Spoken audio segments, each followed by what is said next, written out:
Ed eccoci, ci siamo anche questa sera in collegamento. Buonasera Luisa Forte, vicepresidente di EFASCE. Buonasera, buonasera Michele, ben ritrovati. Allora, ben ritrovati a tutti e siamo anche oggi per questa nuova puntata della rubrica L'altro FVG, alla scoperta delle origini, insomma, un po' delle fasce pordenonesi nel mondo e dei suoi rappresentanti che hanno fatto un po' la storia, ecco, di questo ente. E io direi diamo subito il benvenuto anche al presidente di EFASCE, Gino Gregoris, per un saluto. Buonasera Gino. Buonasera Michele, buonasera Luisa. Hai detto bene Michele, oggi torniamo a superare l'Oceano Atlantico, no? E andiamo a trovare una delle rocce delle fasce del Canada. Mi fa molto piacere, lo voglio già salutare fin d'ora. Saluto Gino e tutta la sua famiglia.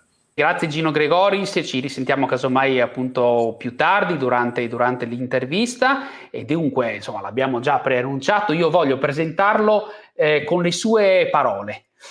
Friulano e alpino, da 53 anni in Canada, a Toronto, e questa sera con noi Gino Vatri. Ciao Gino, buonasera, benvenuto.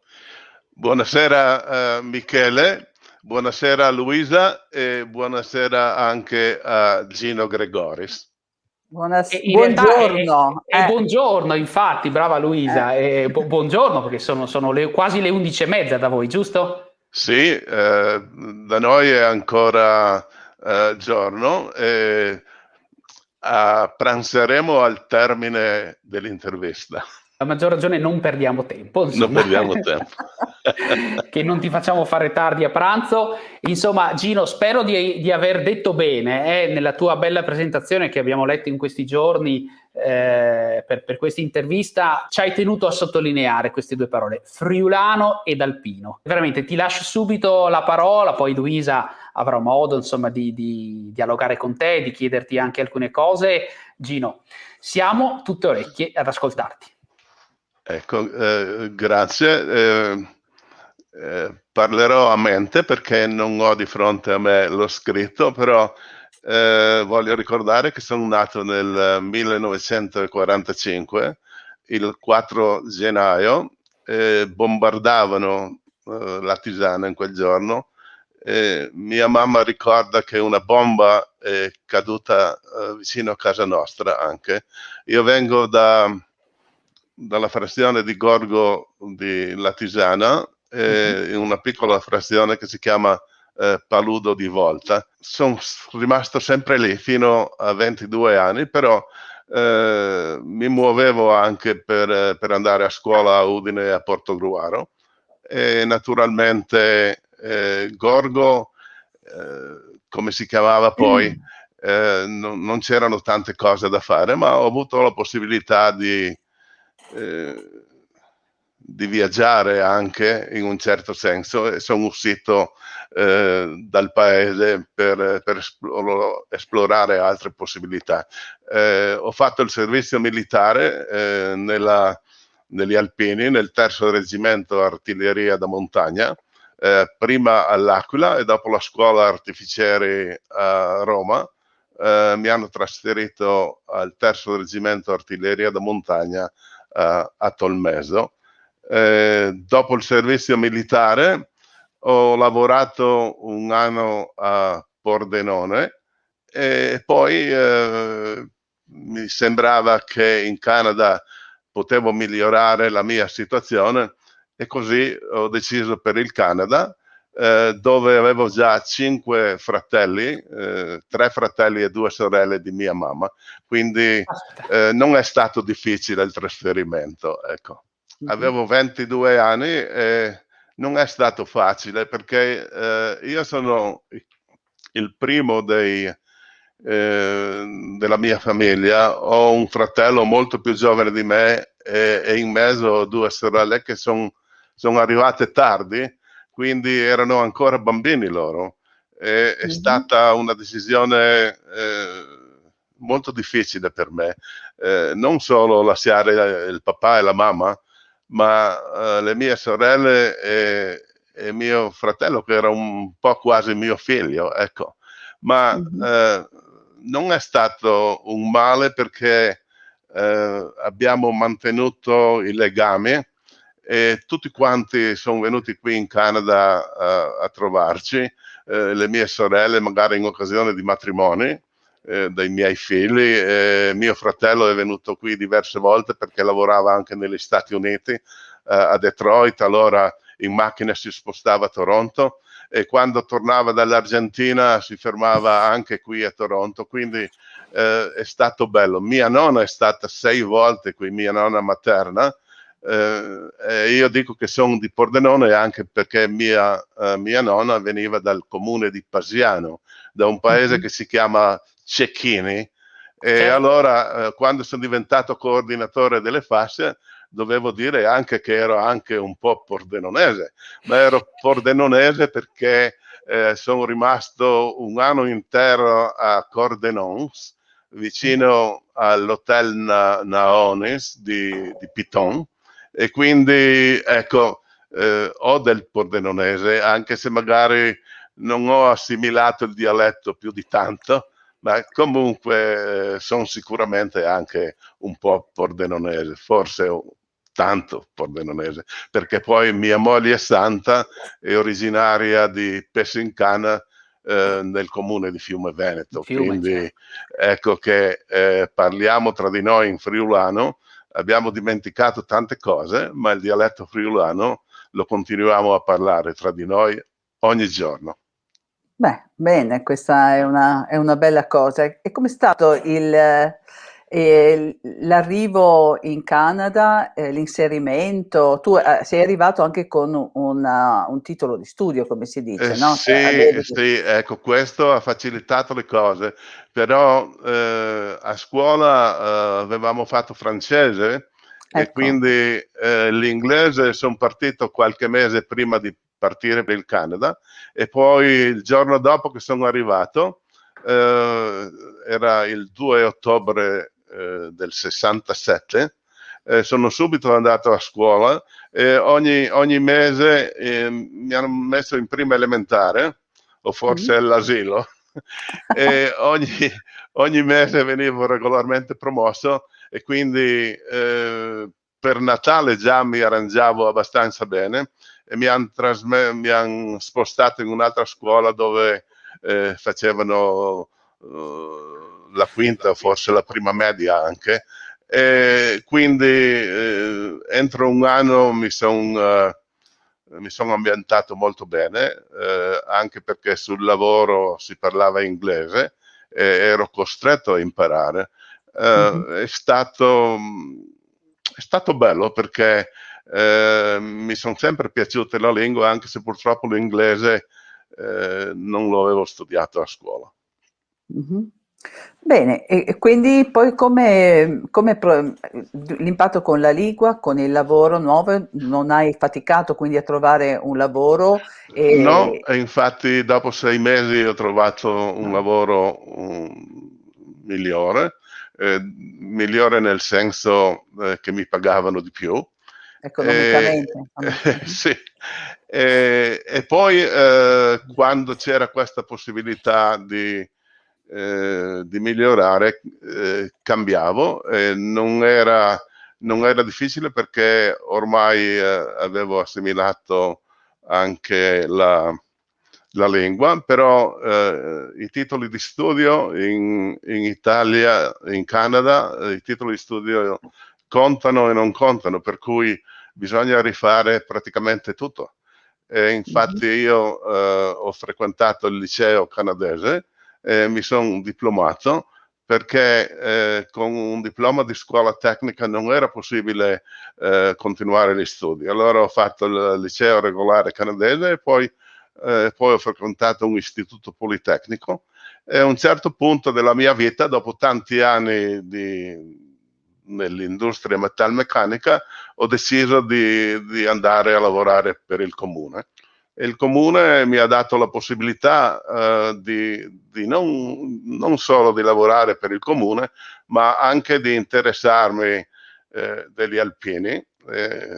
sono coinvolto da quasi 50 anni con gli alpini e con le fasce anche, no?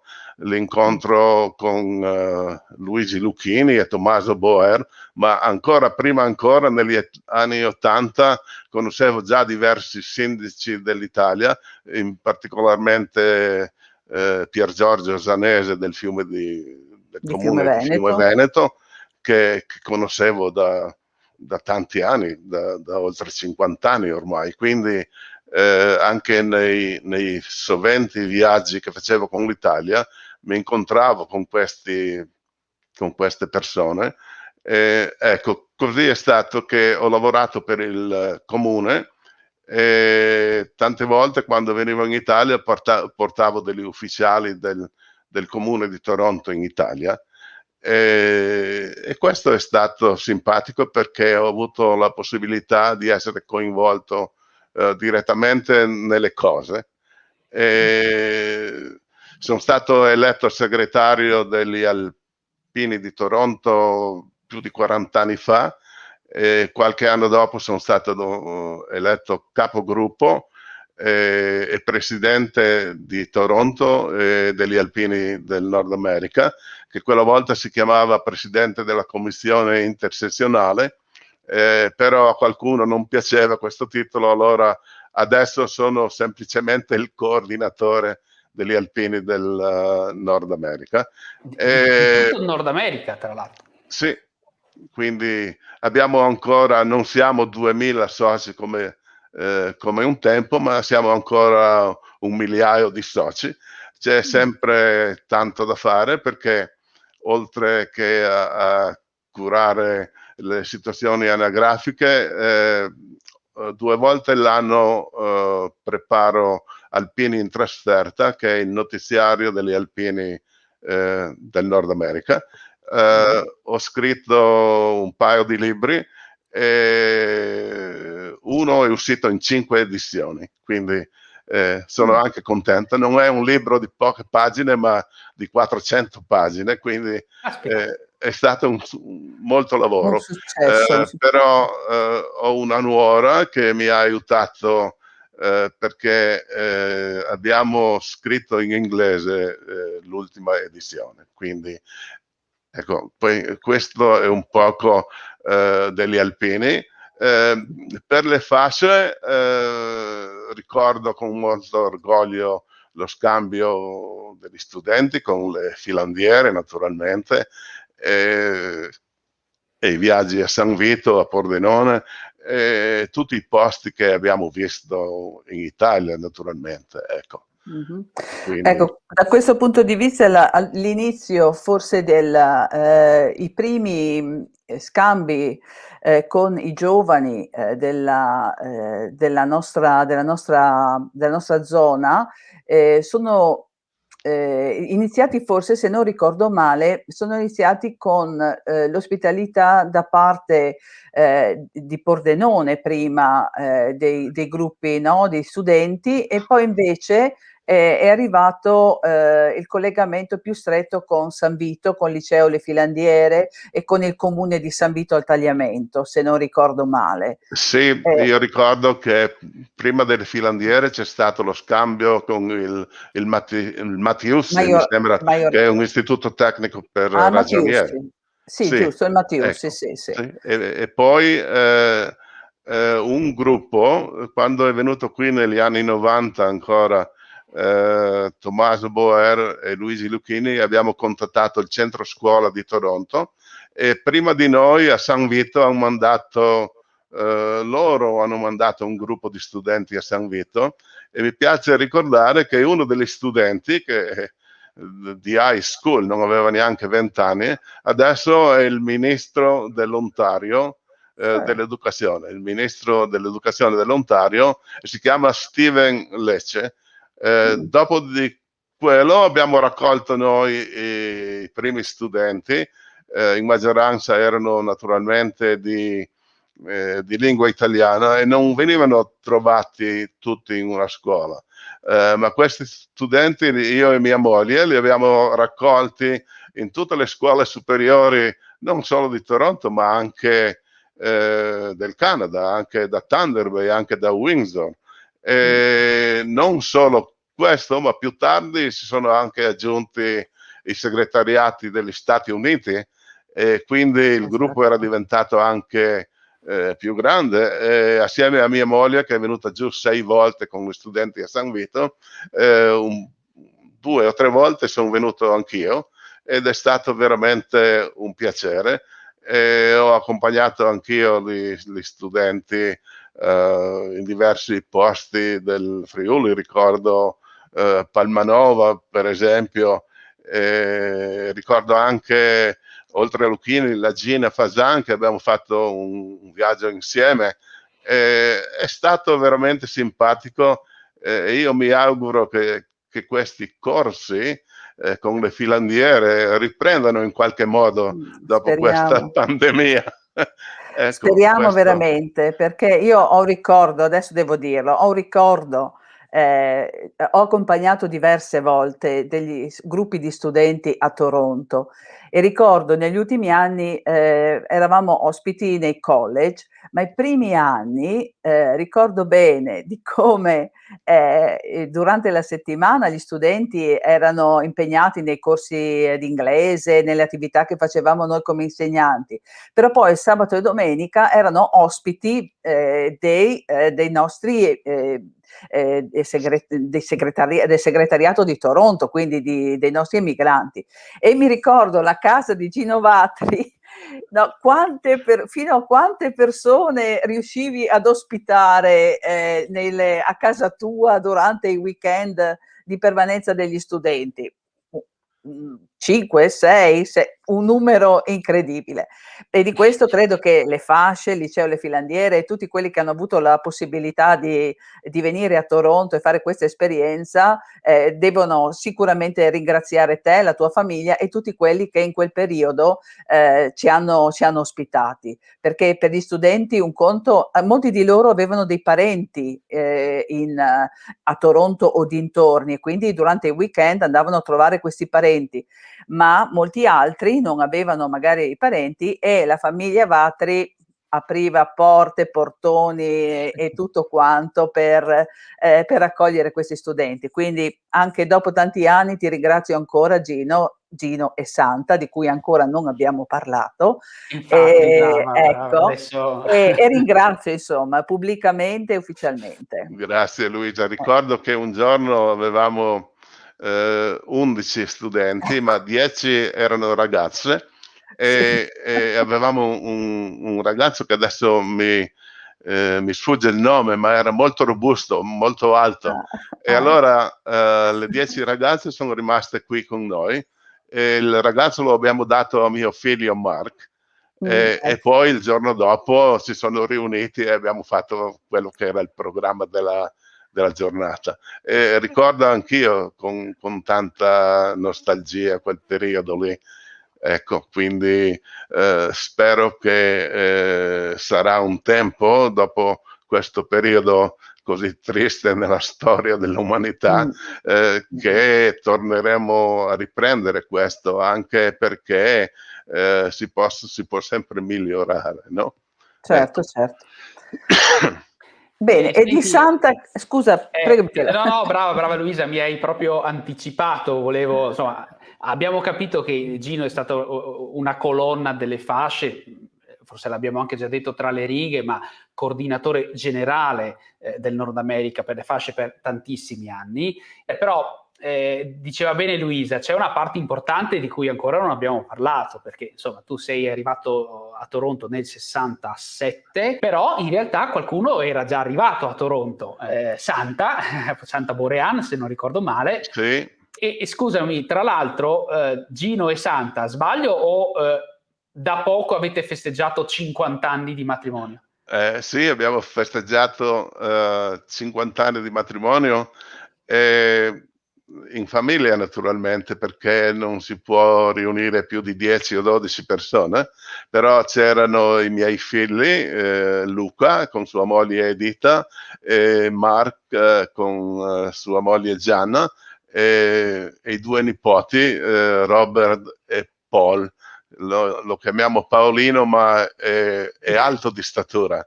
E finalmente, diciamo, noi abbiamo un alto, perché i nostri figli non sono proprio alti, ma abbiamo un nipote che ha superato i 6 piedi, quindi siamo molto orgogliosi.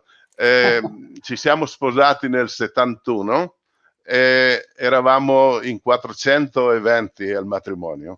Però Per darti un'idea, mio suocero aveva ottenuto un salone nel semi-interato di una chiesa e tutti quanti quelli che abbiamo invitati si sono presentati ed è stato bello, anche se quel giorno, il 21 marzo, abbiamo avuto pioggia e abbiamo avuto neve, non era tanto facile uscire con la macchina. Quando ci siamo sposati, Santa aveva già una macchina che era di 8 cilindri, una Impala del 64, e abbiamo dovuto spalare la neve per poter uscire. Ecco. Comunque abbiamo avuto 50 anni, sono stati 50 anni di belli, molto belli, però abbiamo anche avuto delle tragedie familiari che non vi racconto qui, perché questa deve essere un'intervista che dà un po' gioia a tutti, e allora le cose tristi le lasciamo da parte e magari ne parleremo in privato, ma ci piace, e a me piace in particolare, piacciono le cose liete, ecco. Gino, volevo farti vedere a Gino e a Luisa anche, ovviamente. Vediamo, sorpresa. Arrivo, Oh, ecco. Vediamo, Gino, facciamo un gioco. Devi indovinare l'anno e devi indovinare, insomma, di che cosa ci parla questa foto. Non è facile, no, non è facile, perché molto probabilmente io non... sì, ci sono anch'io. Allora, ci sei lì dietro. sì, vedo no, proprio non... No, mi dispiace di essere un giocatore da poco. Allora, ti aiuto. Beh, insomma, il luogo lo riconosci, immagino, no? Vedo che è l'aeroporto. Sì, questo è l'anno 2005, e con tutta probabilità questo è un gruppo che è in partenza per l'Italia, un gruppo di giovani che è in partenza per l'Italia, per San Vito al Tagliamento. Mi ricordo qualche faccia, e di fronte a me c'è un'altra signora Borean, che noi qui subito fuori alla periferia di Toronto, a Vaughan, abbiamo una chiesa, e il fratello di questa signora, la prima da sinistra, di fronte a me, si chiama Borean, Gianlucio Borean, monsignore da alcuni anni, è uno dei sacerdoti italiani più noti della nostra città. Io pensavo che prima o poi lo facevano vescovo anche, no? Ecco, e infatti di fronte a me quella signora lì è la sorella Borean, di Monsignor Borean, ecco. E poi vedo mia moglie a destra e ricordo qualcuno dei ragazzi, naturalmente, no? Ecco. Certo. Insomma, questo è uno dei tanti gruppi che da Toronto sono partiti, vero Luisa, e sono arrivati a San Vito Tagliamento, al liceo Le Filendiere, per questi bellissimi scambi, insomma, di cui abbiamo accennato poco fa. Ma andiamo avanti, o meglio, andiamo indietro, facciamo ancora più difficile. Andiamo indietro e vediamo. Oh, questo è difficile, Però c'è un aiuto, sotto si vede l'anno, sì, lì sì, va bene. L'anno si vede sotto. L'anno 2000. L'anno 2000, vedo accanto a me Tommaso Boer. Sì, Ecco, esatto. ma non so se accanto a Tommaso c'è C'è Don Vitaliano Papais, quello dopo, e quello sì, prima ma c'è il Don della quello. Consolata, come si chiama? Sì, sì, Ah, sì, ecco, sì, sì. quello mi hai aiutato, Luisa, perché prima di Don Vitaliano lui adesso è parroco di San Michele al Tagliamento, non so se lo sai, si chiama Marco Bagnarol. Esatto, esatto. Sì, non so adesso dov'è questo posto qua. Potrebbe essere la parrocchia di Don Vitaliano Papais a Oh, Brentford. sì, scusa, Mi pare di sì, ricordare sì, la molto taverna giù. probabilmente è la parrocchia di Padre Papai, sì, sì, perché nel Semo Interato faranno Sì. adesso una chiesa nuova. È un peccato però, perché è un po' della storia che se ne va, perché la sua parrocchia era l'Istituto Superiore di Agraria, 100 e forse più anni fa. Pensa. E nel cimitero della chiesa è sepolto un tenente colonnello degli Alpini, che era il fondatore degli Alpini della sezione di Toronto, più Mamma di mia, che 60 storia. anni fa. Quindi Una Gino, sei memoria, sì, un sì, sei pozzo una di... memoria storica incredibile, Sì, incredibile. sì. Allora sì, sì, continuiamo ancora un pezzettino di questo gioco, tra virgolette, ed ecco un'altra ecco, foto. questa sicuramente è una foto anche molto importante. Sembra che, non sembra, è sicuramente la rotonda del Columbus Center di Sì. Toronto. Il primo da sinistra è il professore Di Giovanni, col quale sono sempre in contatto, e lui aveva una biblioteca con tutti i libri di Dante Alighieri, molto, molto ben fornita, che adesso ha donato all'Università di Toronto. Vedo a destra Tommaso Boer, Esatto. di fronte vedo l'ex presidente della Sano Decimo, poi ci sono io, mi sembra, non so se Pier Giorgio Zanese, il Eh, terzo, È lui, è lui, è è lui, lui? è Ecco, lui. sì, non dobbiamo dire la parentela, ma è primo cugino di mia moglie Santa.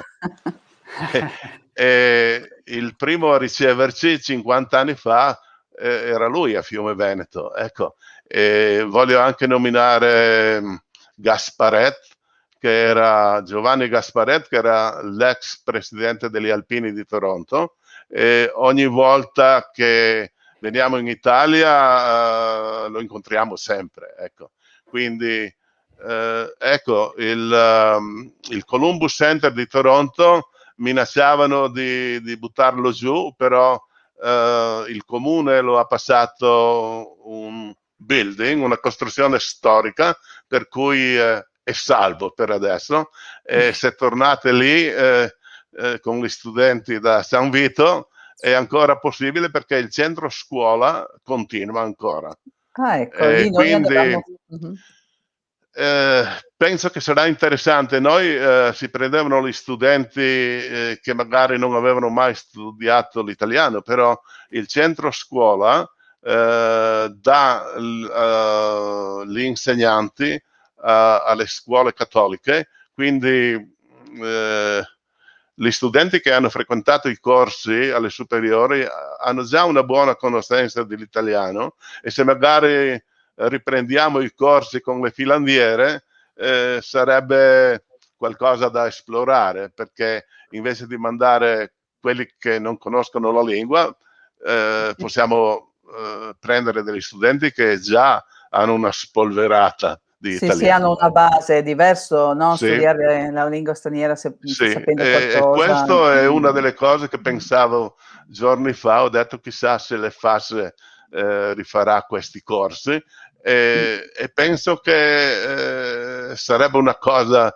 molto interessante da esplorare. Ecco, Ecco, quindi se posso magari sì, collegarmi a questo, una delle delle domande che di solito noi facciamo quando facciamo queste interviste è proprio un chiedere consiglio, proposte o suggerimenti da parte vostra. Che cosa secondo te, Gino, potrebbe fare di più, di diverso, di meglio, di migliore, insomma, le fasce per i segretariati del Canada, i discendenti dei nostri emigranti, le persone anche che sono le persone storiche che fanno parte delle fasce. Cosa potremmo fare di più e di diverso secondo te?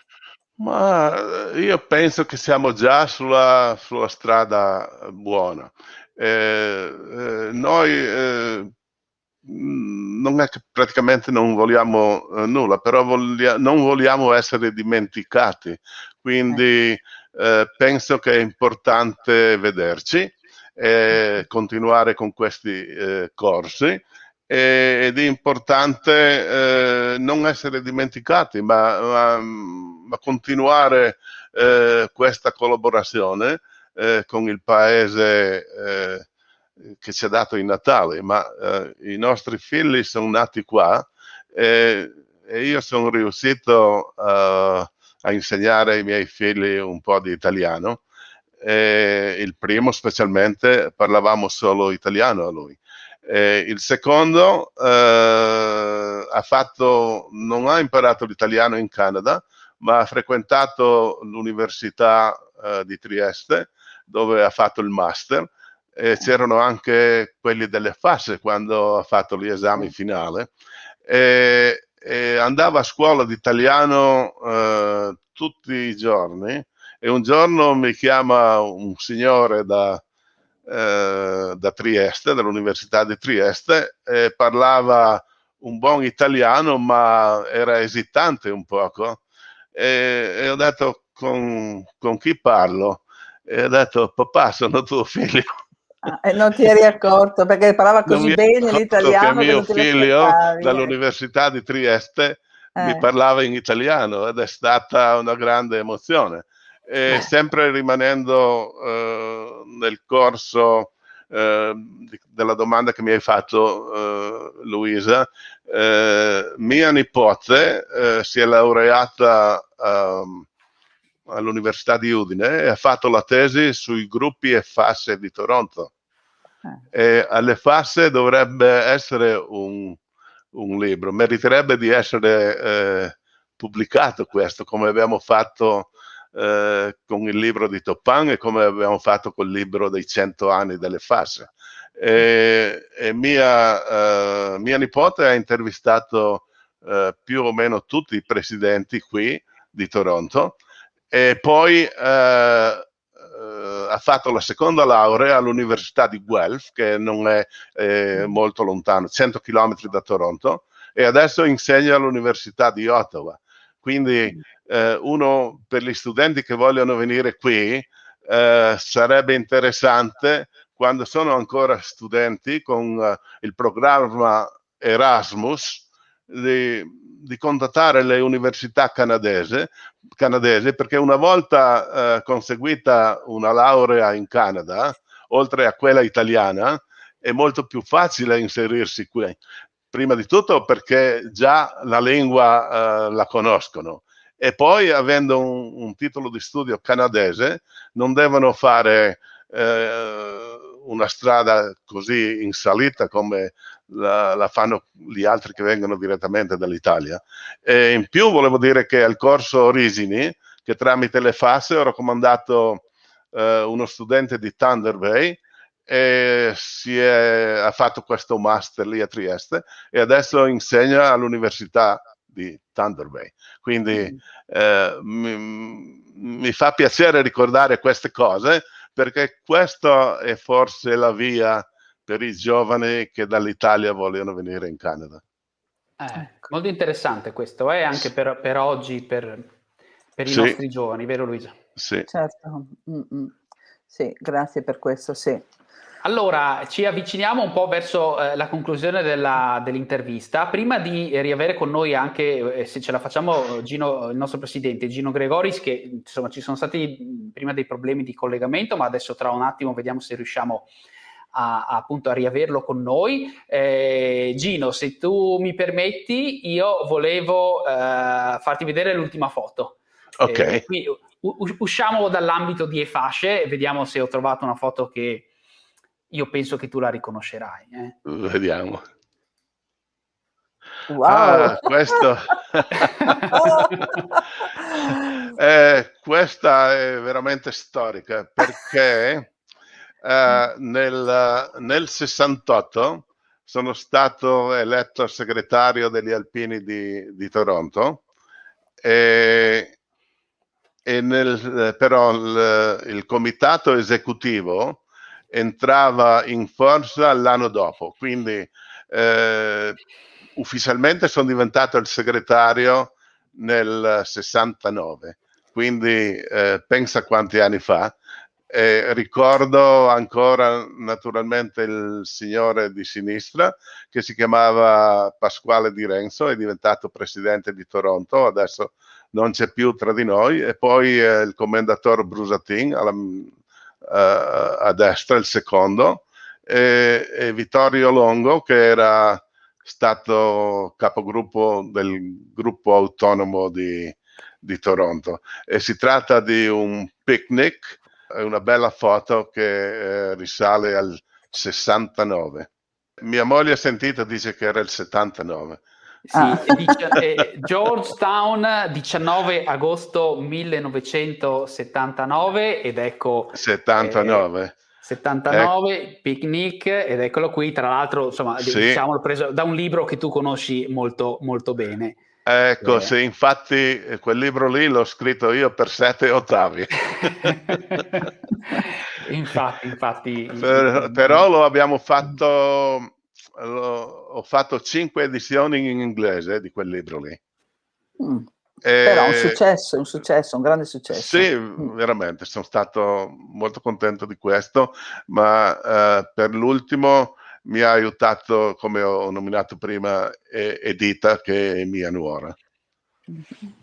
Ecco. Bene, allora insomma abbiamo strappato un po' un sorriso, insomma, anche con questi ricordi, e io vedo che è qui con noi di nuovo il presidente, quindi vorrei metterlo in onda. Eccoci, Gino, ciao. Sì, io credo di aver risolto il problema tecnico, però sono riuscito a sentire tutta l'intervista con Gino, che mi ha un po' riportato indietro di qualche anno, quando ero sindaco di San Vito, e quindi nelle circostanze amministrative che ricoprivo, qualche volta accompagnavo i ragazzi delle filandiere, ma comunque conosco tutta la storia, l'ho detto nel saluto iniziale, insomma, che Gino è una delle rocce delle fasce, veramente, per la dedizione che assieme alla moglie e alla sua famiglia ha sempre dedicato al nostro ente.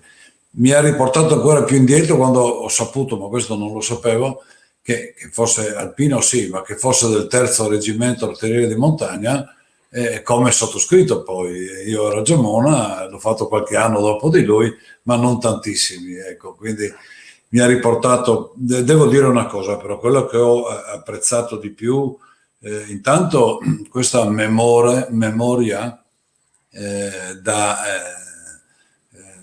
biblioteca proprio, no? Che ha dimostrato di avere Gino Vatri, perché si ricorda i particolari di tanta parte della sua vita in una maniera che veramente lascia un po' stupiti, no?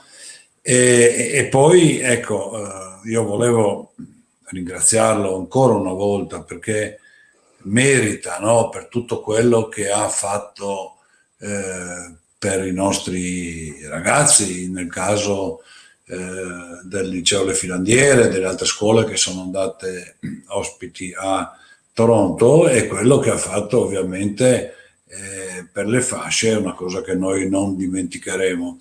Direi anche, Gino, non preoccuparti, non ci dimentichiamo di voi. Adesso sono 2 anni che praticamente non ci muoviamo, no? Non si può andare in nessuna parte, ma spero che appena staremo un po' meglio, supereremo questo momento così complicato, così difficile, così drammatico, per certi aspetti riprenderemo ad incontrarci, riprenderemo, perché abbiamo insomma bei programmi, abbiamo come direttivo anche così delle belle idee che vorremmo portare avanti. Ovviamente portare avanti assieme a voi che siete la rappresentanza di quella emigrazione che hanno fatto la storia anche dell'Italia e della nostra regione e della nostra provincia. E quindi non potremo, ecco, mai dimenticarci di voi, ma il nostro affetto, la nostra considerazione nei vostri confronti sarà sempre alta, e il piacere di riallacciare un rapporto con voi è veramente una delle aspirazioni che noi abbiamo, Gino. Io devo ringraziare per queste bellissime parole del nostro sindaco, dico, ma del nostro presidente, ma mi viene in mente San Vito, o delle belle foto che abbiamo fatto anche al monumento degli Alpini di Toronto, non so in quale occasione, mi sembra che c'era anche Elio Deana e altri sindaci, e quindi ecco, sono rassicurato che non saremo dimenticati. Luisa anche aveva accennato questo. Michele, mi devo congratulare con te per il modo che hai fatto quelle interviste, che ho visto quasi tutte, anche quella di ieri con Lori Colucci sì. del Sudafrica. Veramente, veramente bravo, ma un bravo a tutti. Vi conosco tutti personalmente ormai, più che intervistatori vi considero degli amici, per cui spero che questo continuerà anche nel futuro, perché i programmi delle fasce erano solidi, erano ben fatti, e quindi spero che con qualche cosa da migliorare potranno continuare per sempre. Grazie Gino di questa amicizia soprattutto, ecco, sì. che continui. Grazie, che sarà così. Sicuramente grazie a tutti anche per questa puntata, e insomma ancora una volta un ringraziamento particolare a Gino, anche direi per gli stimoli che ci ha dato oggi, vero, per riprendere e continuare questi progetti. Ringraziamo tutti e ci vediamo alla prossima puntata. Grazie ancora. Ciao Gino.